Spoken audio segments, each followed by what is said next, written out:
Adiós a un sueño, no se hace en la piedra el paraíso, no hay espacio para el fruto. ¿Quién almorzará ahora si lo que irrumpe es la noche, manteles sucios de ceniza? Adiós al pan, al sabor de otra boca en la boca propia, al deseo de cebada y centeno, Plano que se inclina para que rueden esposados palabra y cosa hacia el abismo. ¿en qué dialecto, por qué gracia, a través de qué mecánica? Si ahora viera tu rostro, cualquier rostro lo creería mancha, error de un supuesto plan que debiera ser blanco sobre blanco. Hay sangre, verdín, torpeza, crimen que no se oculta, vulgar locura de marino ebrio, fuego de San Telmo visto por un instante desde alguna dársena a la que abandonaron hace mucho los pájaros. Adiós a la topografía, al número primo, a la balanza, a la señal en el cielo o la tierra. Ya no vendré, no vendrás. No lloverá ni hará buen tiempo. Todo será imposible. La voz dirá, no ha lugar, y no habrá lugar alguno. Hola, soy Juan Antonio Rosado. Estás en el canal Grandezas de Lilliput, un canal dedicado al arte, a la cultura, a la literatura, a la lengua española. Si no te has suscrito, hazlo. Seguirá habiendo muchas sorpresas. Hoy está conmigo el poeta argentino Carlos Barbarito. Nació en Pergamino el 6 de febrero de 1955.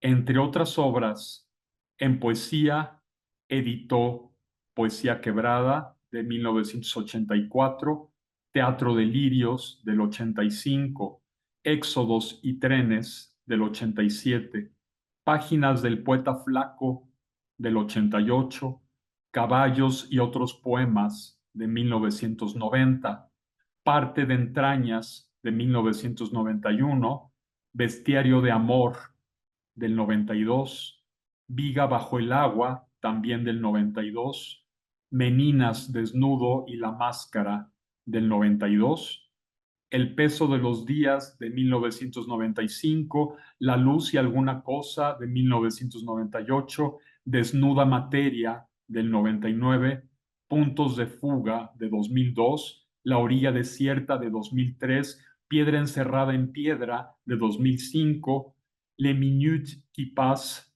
de 2005, Figuras de ojo y sombras de 2006, Música humana y de Paramesio de 2008, Un fuego bajo un cielo que huye de 2009, Cenizas del mediodía de 2010, que obtuvo el premio Praxis de poesía, Sous un ciel en fuite, traducción de Patrick Cinta de 2010, Paracelso de 2014, Falla en el instante puro de 2016, Radiación de fondo de 2018, Materia desnuda de 2020, Lugar de apariciones en conjunto con Sergio Bonzón, Collage de 2021, Asilo de lo fugaz y Ese secreto desierto.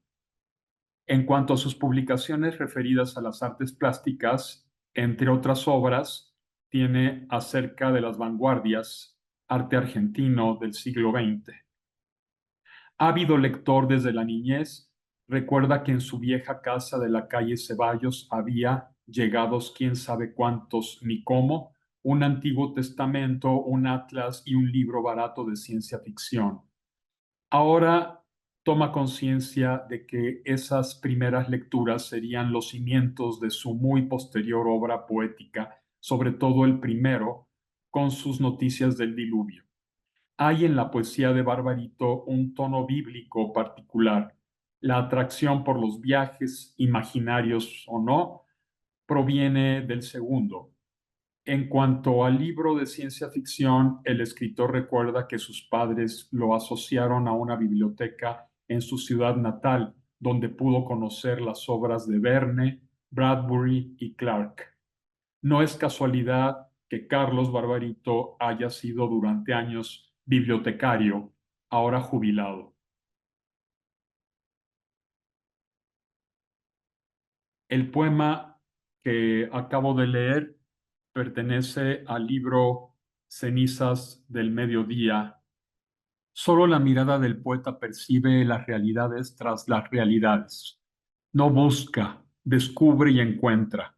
Su arte no es el del prestidigitador, y aquí evoco la crítica que Alejo Carpentier formuló contra los surrealistas, muchos de los cuales, ya lejos de la poesía, se dedicaron a buscar encuentros fortuitos con Lautréamont como modelo, de forma mecánica, como el artesano que repite 200 veces un modelo con escasas variantes. El arte, en cambio, es único, insustituible. Desde la subjetividad donde se aloja un mundo, emerge la palabra esencial que nombra objetos, emociones, tiempos, personas, el universo conocido e imaginario como no se había nombrado antes. ¿Dónde radica la poesía? En todos lados y en ninguno. Es el poeta quien la descubre y a veces la expresa, ya sea por escrito, ya en la misma contemplación. La poesía se capta, se siente, se atestigua, luego se expresa con las limitadas e inexactas palabras. Cuando se ha ejecutado esta última operación, la poesía viaja a través del oído porque no fue concebida para leerse, sino para ser escuchada. Por ello nació y creció con la música.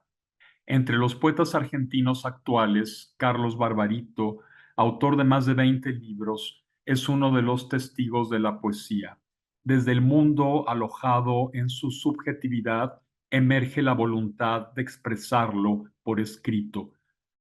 Cenizas de Mediodía, publicado en México, se inicia con una despedida, adiós a un sueño.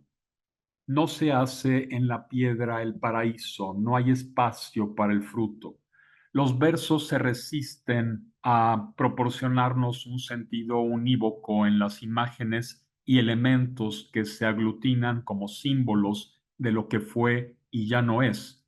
Adiós al pan, al sabor de otra boca, en la boca propia, o adiós a la topografía, al número primo, a la balanza, a la señal en el cielo o la tierra. El yo lírico se dirige a un tú, a un otro ausente, a quien, si viera su rostro, lo creería mancha, error de un supuesto plan, con P mayúscula. Las cenizas se expanden y poco a poco el lector va uniendo cabos. Todo comienza cuando no hay perdón, pero también cuando no queda follaje y solo nos miran los animales, las estrellas. La aguja en lugar del abrazo y la dulzura como imposible. ¿Qué somos finalmente? Cenizas de un fuego antiguo y anónimo. El poeta, como Orfeo, habla y pregunta hacia el dominio de lo subterráneo para encontrar o reencontrar al otro, pero solo le responde el consuelo que vale menos que una hoja seca. Los poemas en general son las imágenes desde una conciencia cuya lengua extranjera traduce la acumulación de cenizas del mundo, y entonces el árbol sombrío cobija acaso la inocencia, la santidad. La violencia irrumpe en la ciudad y causa división. El tiempo y el movimiento acuden al vacío y surge un lenguaje que conocen los raros animales, los muertos y el poeta. Tal vez este último y el niño sean los únicos que se extravían en el agua, pero hay una diferencia. El primero se cierra con su secreto, mientras que el segundo lo entrega cifrado, ambiguo, múltiple. La realidad tras la realidad. ¿Es acaso la ceniza? Este elemento es quizás símbolo de la muerte sin fin que segundo a segundo experimenta la conciencia. Carlos Barbarito nos introduce en una galería donde representa esa conciencia porque sus sentidos no le alcanzan para saber qué nos mata o nos salva, cuál es el destino real del largo viaje. Ante el misterio, el abismo se ensancha y la palabra es también insuficiente. Incluso quien almuerza en el perfecto festín invoca a las cenizas. Para Henry Miller, el escritor nunca es dueño del sentido total de sus creaciones. El punto de vista del autor es solo uno entre muchos, dice Miller, y la idea del significado de su propio trabajo se pierde entre el oleaje de otras voces. ¿Conoce él realmente el sentido de su propia obra como cree? Yo más bien creo que no.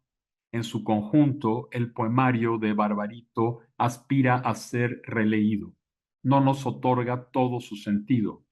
¿Qué buena obra literaria lo hace?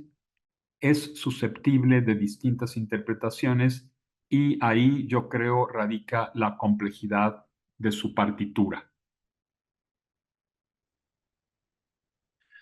Hola Carlos, ¿cómo estás? Muchas gracias por haber aceptado la invitación para hablarnos de la poesía, de tu poesía y para que también nos leas algunos poemas de tu autoría. ¿Cómo estás? Muy bien, estoy contento por el reencuentro después de años y sobre todo emocionado por el libro, ¿no? Porque fue una enorme sorpresa para mí haber ganado el premio de Praxis con, con Cenizas del Mediodía y un libro que permanentemente vive en mí, ¿no?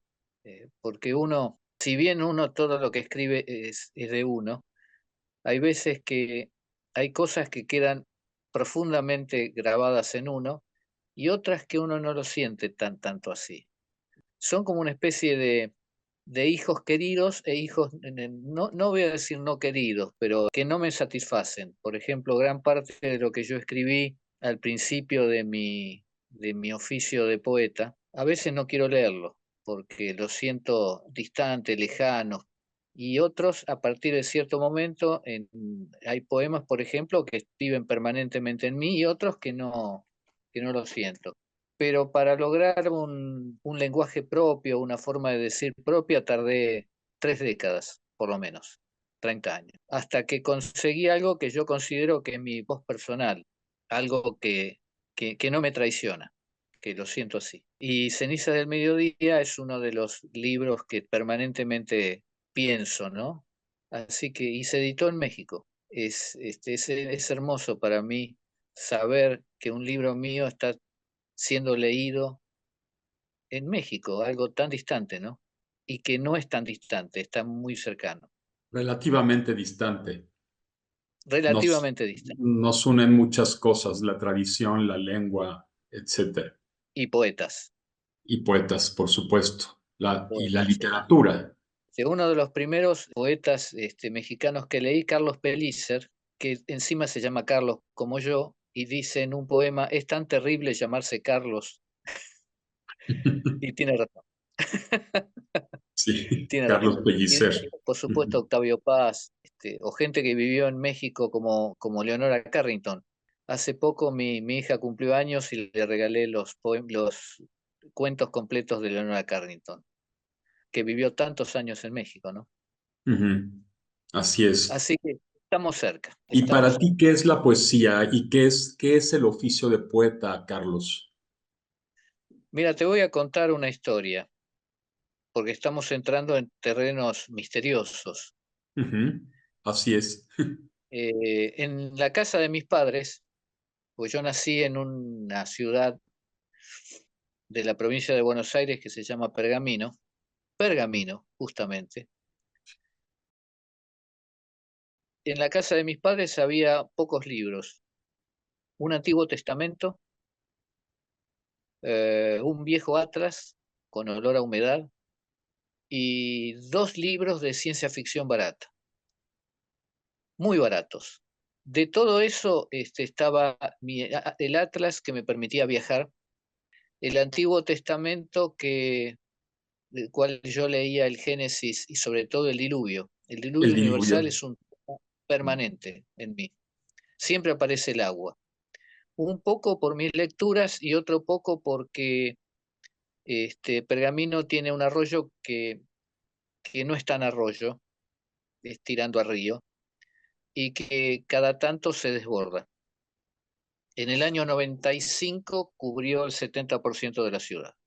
Por lo tanto, lo que yo veía, lo que me contaban mis padres y mis tíos acerca del agua invadiéndolo todo, también forma parte de mi poesía. Mis padres nos llevaron a mí y a mi hermana, que se llama María del Carmen, a una biblioteca en un club en Pergamino. Quién sabe si existe esa biblioteca, no lo sé. Y ahí comencé a leer muchos libros de ciencia ficción. Por lo tanto, todo lo que yo leía era prosa. Durante mucho tiempo, hasta mi adolescencia, leí prosa, leí cuentos y novelas. Pero cuando sentí la necesidad de escribir, escribí un poema. Extraño, yo no había leído prácticamente, creo que en la escuela primaria había leído algo de poesía, qué sé yo, no me acuerdo de los autores, Rubén Darío tal vez, pero prácticamente yo no los tenía en cuenta, pero cuando tuve que elegir una forma de expresarme, elegí un poema. Y encima un poema dedicado al mar que yo no conocía. Era un mar literario, de mis lecturas de viajes por lo desconocido, por ciertos mares, Verne y Salgari, por ejemplo. Así que si me preguntan qué es la poesía, es la única forma que yo tengo para expresarme, para enfrentarme al mundo, ¿no? Pero también no es una mirada especial que le das al mundo, que le ofreces al mundo, una manera de percibir las cosas diferente de cómo se perciben cotidianamente. Yo le hago preguntas al mundo Ujú, y uno a saber si hay respuesta, pero mi poesía está llena de preguntas. Hay preguntas por todas partes. Y yo al leerlo siento que en realidad el que menos sabe de lo que escribe es el propio poeta. Otra ujú. persona podría decirte esto, aquello. Yo no estoy tan seguro. Lo mío no es ni nihilista ni escéptico. No, lo mío es escéptico. Nunca nihilista o pesimista. Pero mi poesía se percibe cierto escepticismo que tiene que ver un poco con la historia que uno ha vivido, ¿no? En el plano de la realidad que a veces nos agobia, muchas veces nos agobia. Y de todos tus libros, ¿cuál es el que más está presente en ti en estos instantes? Bueno, Cenizas del Mediodía y Radiación de Fondo son esos dos libros que creo que algo conseguí, algo pude hacer. Un libro que se llama Asilo de lo Fugaz, creo que es un paso adelante dentro de no voy a decir monotonía, pero mi cantinela, esto de hacer preguntas, esto de preguntarme acerca de esto, lo otro, de intentar buscar a alguien que me dé respuestas, creo que hay un paso adelante en ese libro. Tiene un prólogo de una investigadora española que se llama María Siquier, que puedo hacerte una pequeña historia relacionada con ella. Mi otra faceta, además de la poesía, está escribir sobre arte. En el año 90 hice una serie de conversaciones con Roberto Eisenberg, que es uno de los grandes poetas argentinos del siglo XX, y el libro recién se editó en el 2001. Por lo tanto, Eisenberg había fallecido y no lo pudo ver. Fue tal el trabajo, un trabajo tremendo de preguntar, grabar, copiar, máquina de escribir, en esa época no había computadora, estamos hablando del año 90, llevárselo a Eisenberg. Eisenberg me lo tachaba con un lápiz rojo, tenía que volver a casa, volver a hacerlo, estuvimos trabajando todo un año. Y yo me juré que el trabajo era tanto que no iba a ser más un libro de arte, que no iba a trabajar más en ensayos sobre arte. Una amiga, vieja amiga, Laura Feinsilver, me llama por teléfono y me dice, están haciendo un libro sobre Norma Bessuet, artista plástica, artista visual de la cual yo conocía prácticamente nada. Dice, ¿te animarías a hacer la investigación? Y traicionándome a lo que yo pensaba, dije sí. Durante 2 meses estuve trabajando frente a la computadora con el material que me proporcionaron. Mis cervicales te pueden dar cuenta de ello, ¿no? Porque estuve inclinado durante muchísimo tiempo libro que se tenía que presentar en marzo, vino la pandemia y no se presentó nunca, pero está en venta, qué sé yo. Y después otra amiga, artista visual, Gabriela Verasturi, tiene un libro y yo me invitó a escribir y escribí sobre un libro de artista que hizo ella que se puso en el Pompidou. Yo siento que mi casa es la poesía y que en lo otro me siento un poco sapo de otro pozo, como decimos nosotros los argentinos. Ujú. Pero al mismo tiempo me doy cuenta que mucho de los materiales, de los tonos, de los ambientes que están en mis poemas también pasan a esos ensayos.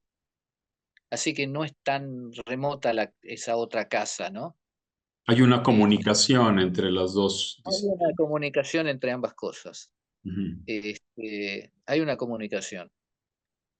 Pero yo me siento mucho más cómodo, diríamos, si podemos hablar de comodidad, en escribiendo poesía. ¿Cuál era tu pregunta? Sí, Me desvié tanto.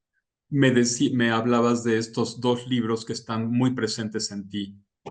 Sí, Ujú. y el que ahora está mucho más presente es El asilo de los fugaz.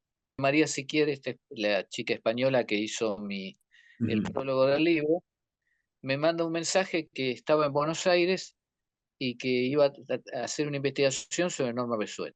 Qué increíble. Por lo tanto, Norma Bessuet, tal cual yo no conocí, y María Siquier tampoco, nos unió. O sea, su dulce fantasma, diríamos, nos unió.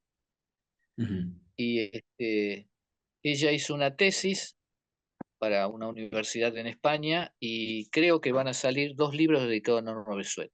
O sea, de una artista visual que vivió gran parte de su vida fuera de la Argentina, va a haber mi libro y los 2 tomos dedicados a ella por María Siquiera. O sea, 3 libros en poco tiempo. Eso es para festejar, ¿no? Carlos, ¿podrías leernos algunos poemas de Sí, Asilo de lo Fugaz? voy a leer, elegí 3 poemas. El primero, bueno, yo no le pongo título a los poemas, sino que como título, diríamos, está el primer verso. El primer poema que les voy a leer está dedicado a Beatriz Hausner, que es una amiga que vive en Canadá, y dice así: La inmortalidad terminó.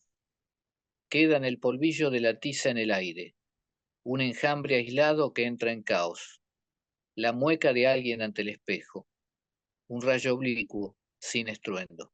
Qué conversación de ahora en más, qué viaje hacia el ancho golfo de los peces, qué música de cuerpos desnudos que se abrazan. Terminó el reino de lo secreto, la gota de agua sobre el revés de la hoja, la voz propia o ajena extendida hasta la delicia, la luz azulina, el aliento del ave, una corteza herida por el musgo. Ahora subterráneo el vértigo, ahora sumergido el perfume. ¿Qué me desata en este instante?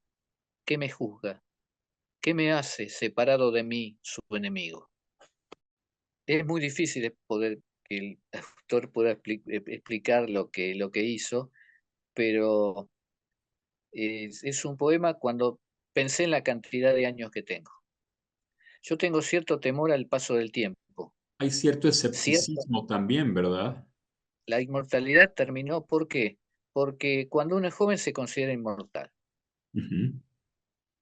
Hace un montón de cosas que ahora uno no haría, o dice cosas que uno no diría, porque se considera como que nada puede afectarlo, que es inmortal, que la juventud viene a ser una especie de escudo, ¿no? Que la Ujú. realidad no puede herirte.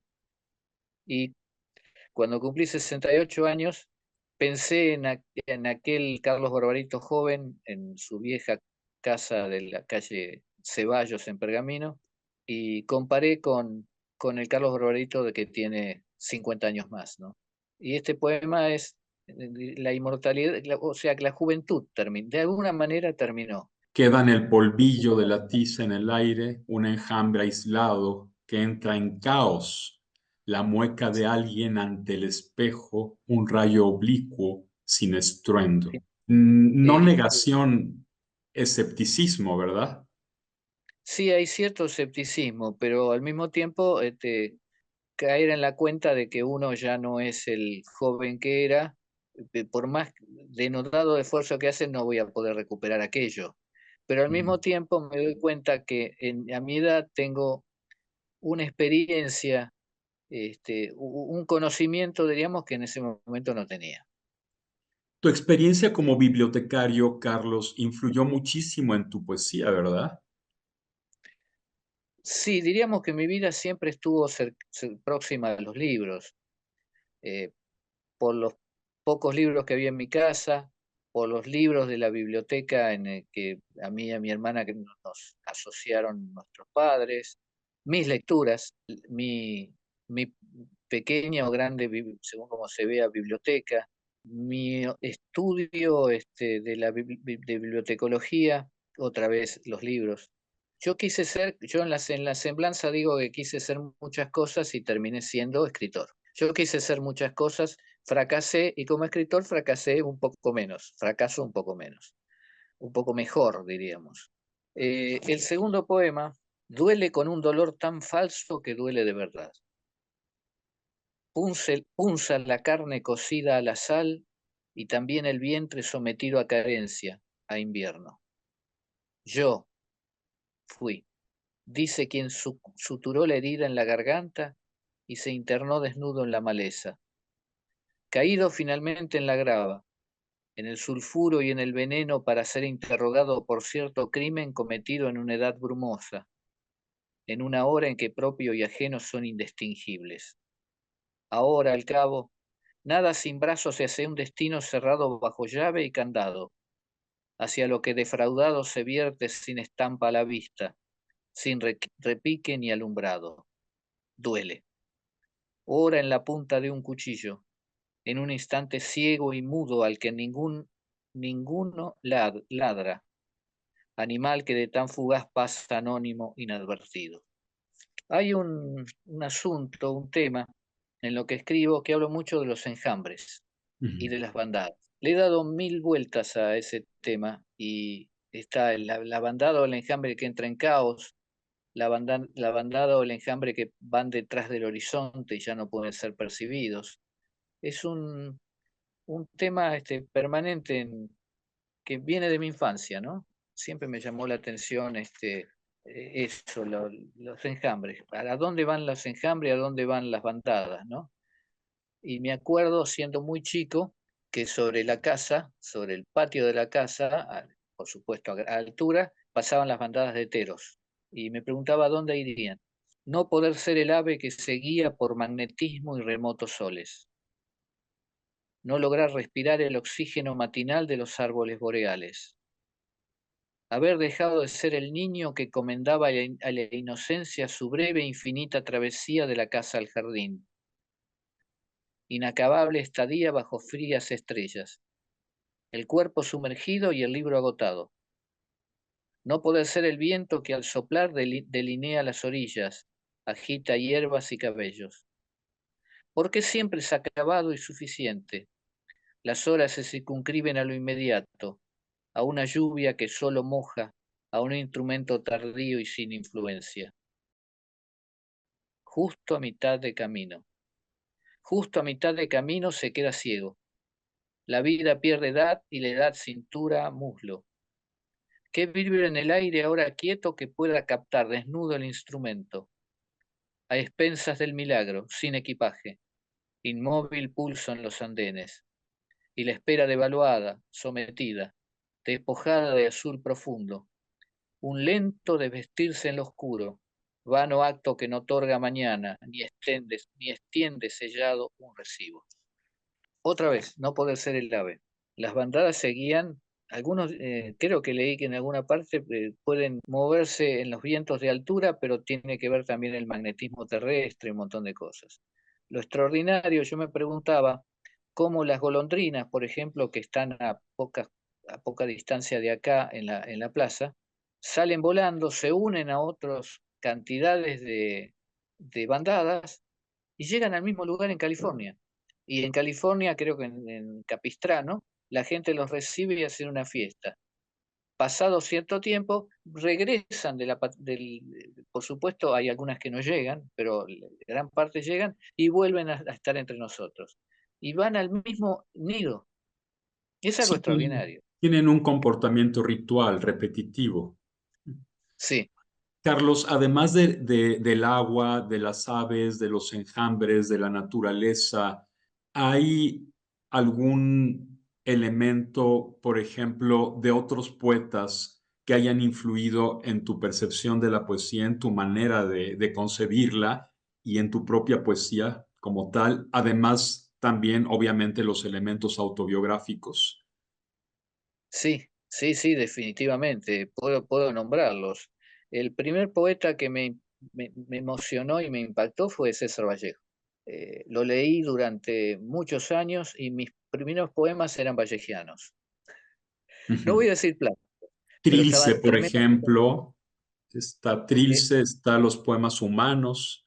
Ujú. exactamente. No voy a decir no voy a decir lo de Picasso, que decía Picasso robo y no tengo ninguna culpa. No siento ninguna culpa. No, no. Me acuerdo que hay un poema en uno de mis primeros libros que me despido de la sombra de Vallejo. Y quizás no me haya despedido del todo. Quizás en algún momento, en algún verso, en algún rinconcito siga apareciendo Vallejo. Y después me acuerdo de algunos poemas de Borges, y con relación a esto voy a algo que siento que para mí fue definitivo. Estábamos en una clase de música en la escuela secundaria, y el profesor, por alguna razón, dejó de tocar el piano y leyó un poema de Borges, El mar. Ujú. Fue un momento definitivo para mí. Yo quiero hacer eso. No sé si algún día logré hacer algo tan extraordinario como ese poema de Borges, pero fue definitivo. Fue algo extraordinario, fue como una revelación. Y lo hizo el profesor por leerlos algo. Y después poetas que han influido y que me siguen influenciando, porque uno no está solo en el mundo. Es Montale, Eliot, Dylan Thomas, Paul Eluard en cierto momento. Dylan Thomas me parece algo extraordinario. Eliot y Dylan Thomas y Montale son los tres poetas que más han influenciado en mí. Leerlos para mí es una maravilla y no me canso de leerlos. Me alimentan. ¿Qué otro poema nos vas a leer, Carlos? Radiación de fondo. Que tiene mucho que ver con mis lecturas de astrofísica y de astronomía, y me llamó la atención lo que se llamaría la radiación de fondo, es decir, la radiación que viene desde el principio del universo hasta nosotros. Tiene prólogo en portugués y en español de Floriano Martins, viejo amigo, y voy a leer dos poemas. Hoy escribo un poema cansado. Son muchos los pasos para cruzar el desierto. Hay un pez aquí cuando ser pez parece imposible. No hay peces aquí, aunque mi verso anterior lo contradiga. Lo que propongo se vuelve huida, fantasma. Lo que propongo no enciende una luz, no cierra los puños. ¿Qué otras cosas devorará el sol antes que sea de noche? Debo resistir, me digo, pero para ello debo tener un cuerpo. Digo, algo más allá de presunción, una conjetura, porque si existo es todavía por una idea difusa, una supuesta marca en el éter. Sobrevive el pájaro en la rama y mi mano no lo alcanza. Después la noche con su temor y su avalorio y algún cuerpo ausente en el mundo dicen presente sin abogado ante el tribunal celeste. No hay respuesta al llamado de mi boca, no hay pregunta escondida en la hierba, solo un enjambre que vaticina la lluvia. Y lo leído como catecismo, lo escrito en piedra blanda que el tiempo supuestamente endurecería, hora tras hora se configura la muerte. ¿A quién besar si la virtud declina? Declina el verbo tras una cortina de nube, y cuanto figure en el agrio evangelio son apenas notas al pie, aclaraciones. Y leo otro más. Muy bien. Este está escrito viendo una pintura de Rómulo Machío, gran pintor argentino. La mueca en el espejo, 1973. ¿Qué será de nosotros dentro de un rato, mañana? ¿Qué será de las horas, de los días con sus noches, del paso de la luz solar a la luz lunar, del que ahora mismo se para en mitad de una avenida para anunciar la inminencia de otro diluvio? ¿Qué será del cabo del pincel una y otra vez mordido, de la casa cimentada en roca, en niebla, del amanecer que interrumpe el sueño, del anochecer que trae el sueño, pero también el insomnio? ¿Qué será en un instante cuando esta pintura concluya y quedemos solos y desnudos sin ayuda alguna? Muy bien. Ese para delante de la avenida, lo vi en un lugar en Buenos Aires, en una avenida, una persona que yo lo hago masculino, en realidad era una mujer. Paraba, se cruzó la avenida, se detuvo en medio de la avenida e intentaba parar el tránsito. Los autos trataban de esquivarla y qué sé yo. Y tiene que ver porque hace unos años atrás, un pobre señor con evidentes problemas mentales, totalmente desnudo, estaba parado en una calle, acá en San Miguel, y gritaba. Nunca me voy a olvidar de eso. No, pues es una Y imagen impactante. impactante. Yo no sabía qué hacer, era terrible.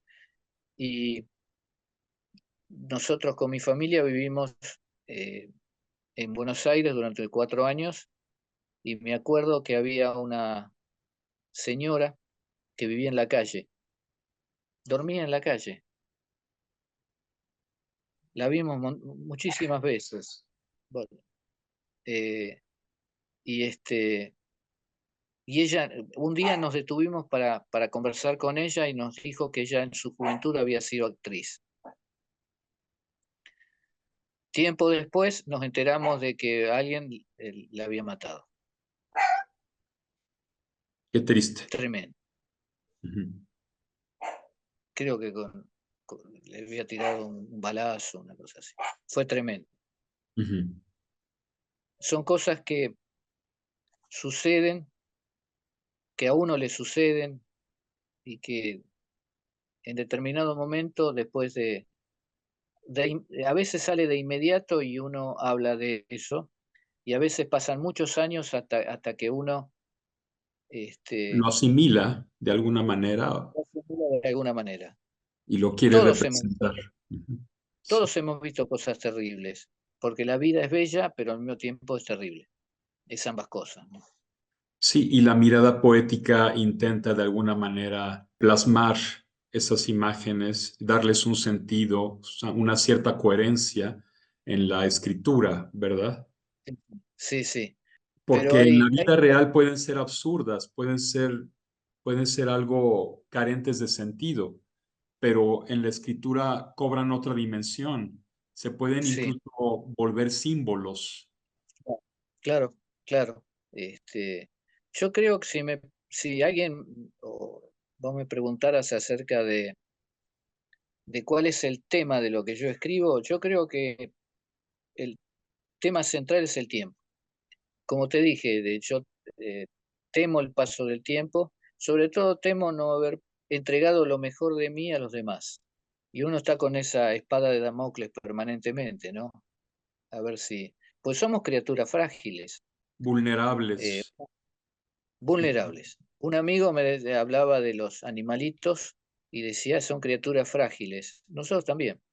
Y una forma de plantarse o de situarse frente al mundo, en mi caso es lo que yo escribo, ¿no? Hace tantos años, ¿no? Debe ser más de 50 años que escribo. Ujú. Pues toda una trayectoria de, de poesía muy cercana a esta mirada poética, a esta mirada sobre la realidad, a esta mirada tan distinta de la común, de la, digamos, normal, de la que tiene la mayor parte de la gente. Yo insisto Claro, en que la mirada del poeta es diferente porque le da un tratamiento muy especial, un tratamiento distinto a la lengua, y la lengua de alguna manera es representación también de nuestra sensibilidad, de nuestra manera de mirar las cosas, de nuestra manera de impactarnos, de sentir los claro, efectos de la realidad que nos rodea.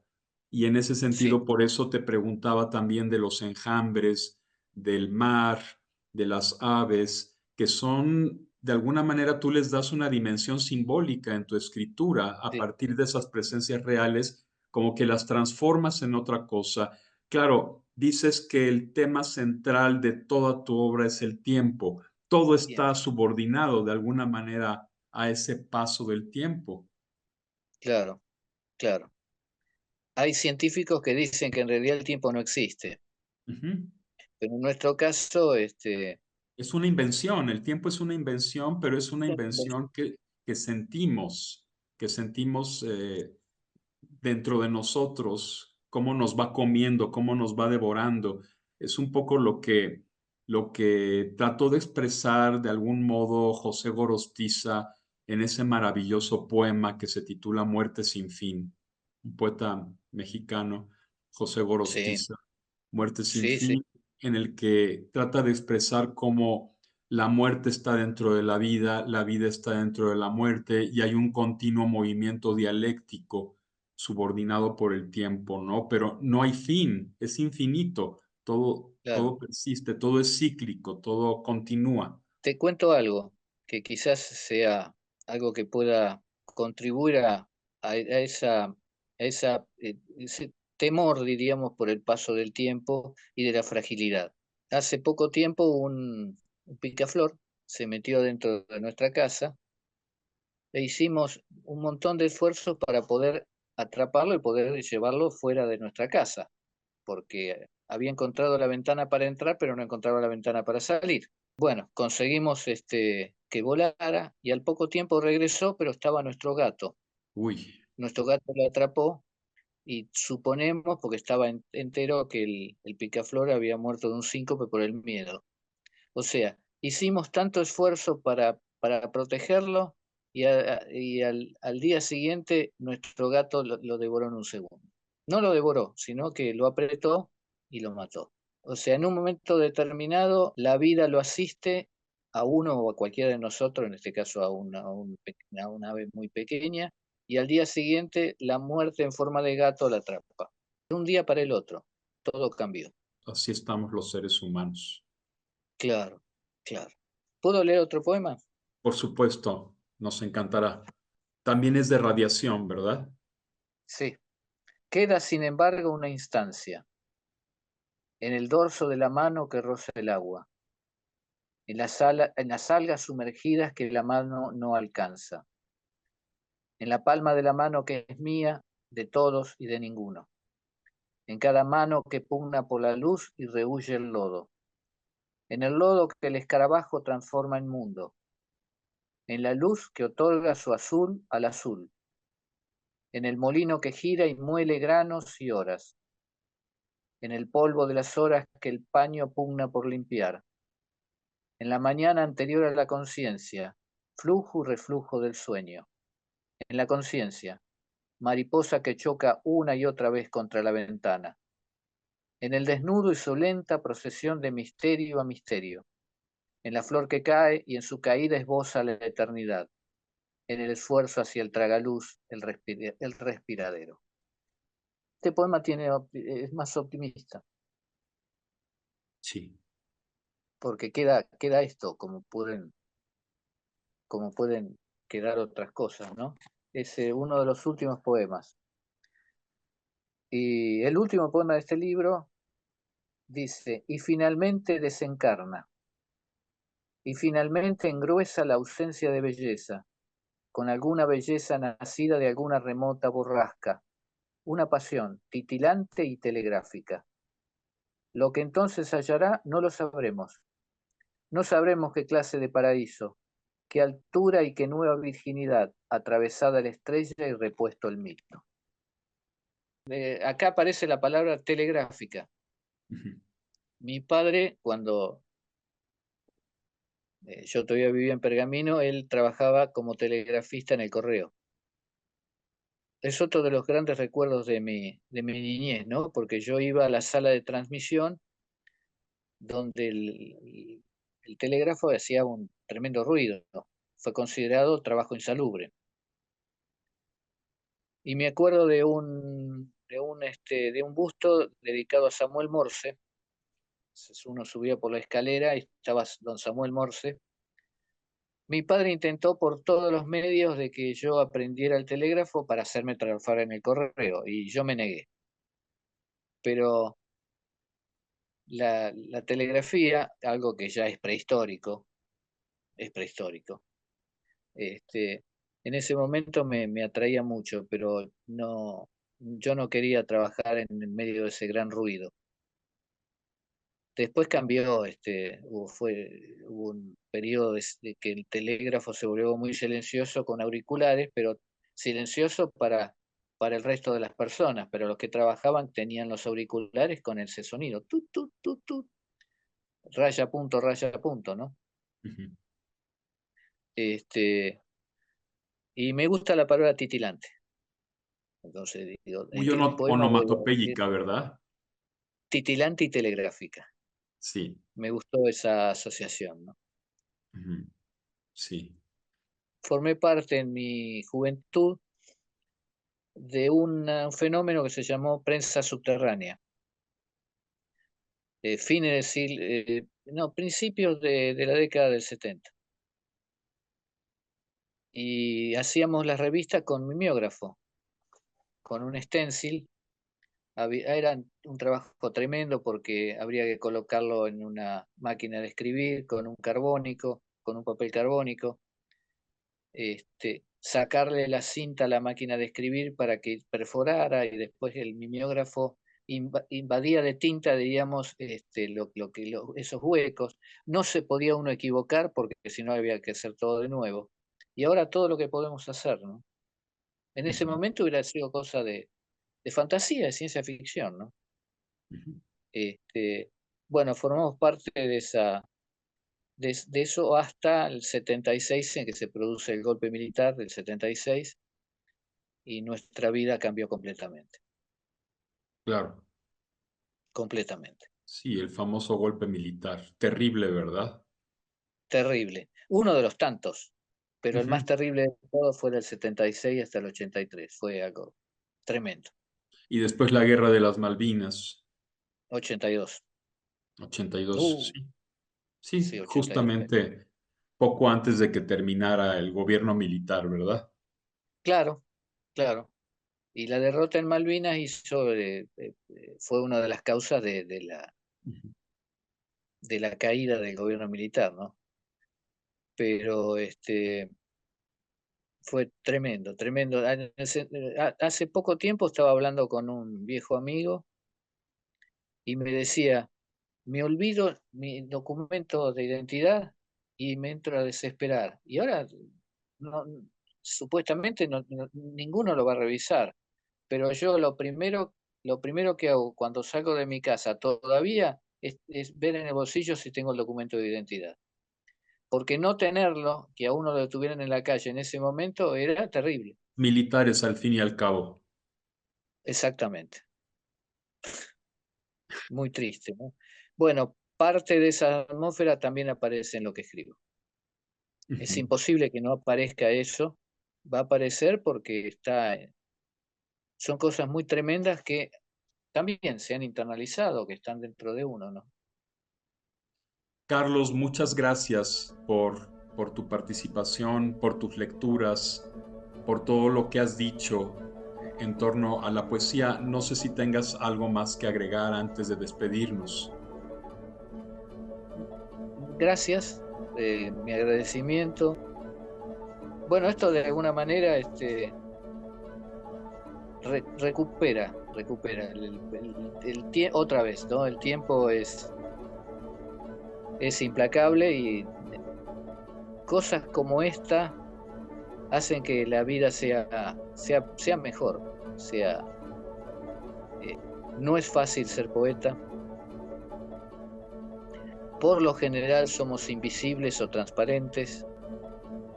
Publicar entre nosotros es algo muy difícil, porque en general el autor termina pagando su propia edición. Así que uno en realidad hace lo que puede. No hace lo que quiere, sino hace lo que puede. Pero de todas maneras uno se las ingenia y de todas maneras sueña con poder editar el próximo libro. Me gustaría despedirme con un poema. ¿Puede ser? Adelante. De Radiación de Fondo también. Saboreé el jarabe en el instante previo al fin del mundo. Es dulce el sabor del jugo, un momento antes de que todo concluya.